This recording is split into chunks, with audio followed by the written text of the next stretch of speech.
Good morning. This is Father Stephen Kelly from St. John's Church in Detroit. We're continuing our series of daily morning meditations, where we generally look at one or another of the lessons that are assigned for morning or evening prayer, what is known as the Daily Office Lectionary.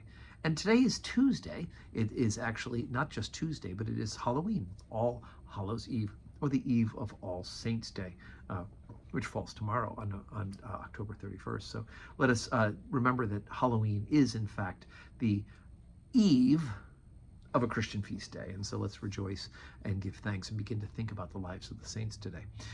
Let's, for the morning meditation for now, take a look at the lesson that's assigned from St. Matthew's Gospel.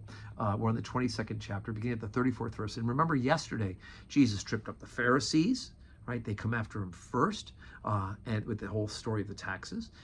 He points out their hypocrisy. Then the Sadducees come in. They tried the whole thing with the seven brothers marry the woman whose wife is a sin, and they don't understand the resurrection. Jesus has to explain to them that they just don't understand the scriptures when it comes to the resurrection. That God is the God of Abraham, Isaac, and Jacob. He's the God of the living and not the dead.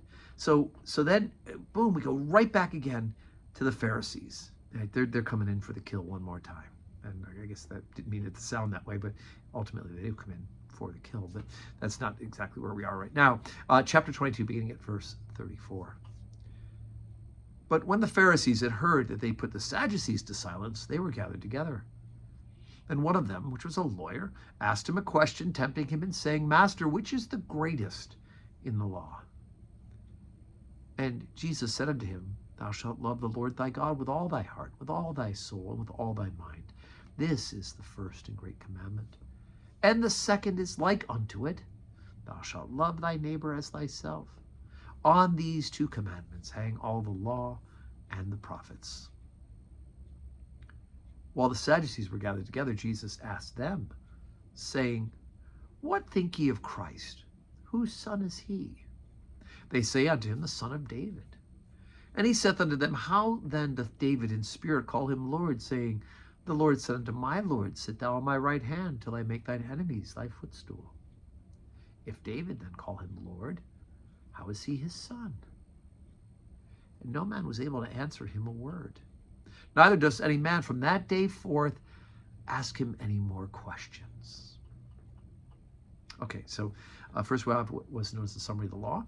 They come to him to try to trip him up. If Jesus picks one part of the law and says this is the most important thing at the expense of the others, just kind of like on social media, right? If you say, I love a nice blue sky, then somebody's going to say, "So what? Do you hate clouds? What? Do you hate when it's dark? How do you hate?" And so they're looking for a way to trip him up by just taking, if he just picks one of the commandments, one of the 10, then they can say he's disregarding, he's teaching against the rest of the law. But he uses what's known in the Old Testament as the summary of the law, right? You should love the Lord your God with all your heart, with all your soul, and with all your mind. It should sound familiar, right? We say that at the communion service. This is the first and great commandment, and the second is like unto it, right? So summing up the second half of the 10 commandments, thou shalt love thy neighbor as thyself, right? So Jesus echoes back to them what is the truth of the law. They can't trip him up here. But then Jesus turns it around on them and says, look, whose son is he? And he quotes the Psalms, right? David says this and asks him, whose son is he then? And they're not able to get tricked up. And they stop. They realize they're not going to get him this way. They're not going to get him to convict himself with his theological. They can't stump him because he's God. He's the truth. And so it is that they're going to use other means in order to get Jesus, ultimately by having Judas betray him and by bringing him up on false accusations. So, as I said, today's Tuesday. We do have 12:15 Holy Communion and 4 o'clock evening prayer. And God willing, we'll see you in church.